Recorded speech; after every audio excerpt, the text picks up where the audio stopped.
તો કેમ છો મારા ગુજરાતના ભાઈઓ બહેનો વડીલો, સ્વાગત છે તમારું ફરી એક નવા વિડીયોની અંદર। તો સાહેબ અત્યારે સૌથી પહેલા વાત કરવામાં આવે તો પ્રધાનમંત્રી નરેન્દ્ર મોદી સાહેબ કે જે સોમનાથ આવી પહોંચ્યા। સોમનાથમાં મોદીજીના એક બે નહીં પરંતુ પૂરેપૂરા 3 હેલિકોપ્ટર ઉતર્યા। મોદીજીના હેલિકોપ્ટર ઉતર્યા બાદ મોદીજી સોમનાથ મંદિરમાં પગ મૂકતા જ થઈ ગયું આવું। મિત્રો અત્યારે તમે લોકો જાણતા હશો કે મોદીજી અત્યારે ગુજરાતના પ્રવાસે છે ભાઈ। ગુજરાતના પ્રવાસે હોય ત્યારે ખાસ કરી અને સોમનાથની અંદર મોદીજીની એન્ટ્રી થઈ।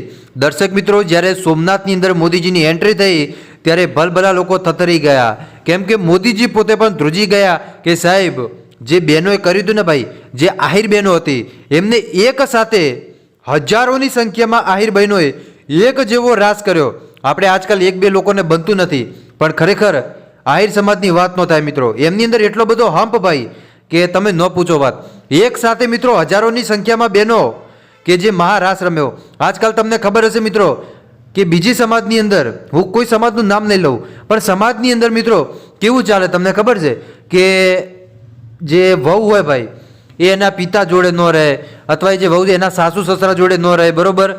આવી ઘણી બધી દેરાણી જેઠાણીના ઝઘડા થાય, પણ મિત્રો આહિર સમાજની વાત ન થાય। આ બહેનો જુઓ મિત્રો, એમની અંદર હંપ ખરેખર આહિર સમાજ જેવો સંપ મેં ક્યારે કદી મારી જિંદગીમાં નથી જોયો। કેમ કે મિત્રો એક સાથે આટલી બધી બહેનો, જો કોઈના વચ્ચે કોઈ મંતવ્ય નથી મિત્રો, કોઈના વચ્ચે કોઈ જો, બાકી બીજી સમાજની અંદર તો મિત્રો દેરોણી ને જેઠોણી લડાય ને આ બધું, આ બહેનો જુઓ મિત્રો એક સાથે એમનો જુઓ મિત્રો કેવો સંપ મિત્રો, કે એક સાથે હજારોની સંખ્યામાં એક જેવા બહેનો એક જેવા કપડાં પહેરી અને ખરેખર એ મહારાસ રમ્યો અને મોદીજી પણ ખુશ થઈ ગયા કે વાહ બેન, ખરેખર તમારી વાત ન થાય। તો આ હતો મિત્રો મહારાસ। તમને આગળના વિડીયોમાં મહારાસ પણ બતાવીશ કે બહેનો કઈ રીતે મહારાસ રમ્યા। બસ આજ માટે આપણે આટલું રાખીએ, મળીશું આપણે નવા વિડીયોમાં નવા ટોપિક સાથે। ત્યાં સુધી બધાને જય માતાજી, જય દ્વારકાધીશ। આગળ પણ આવનાર સપોર્ટ કરતા રહેજો। ધન્યવાદ।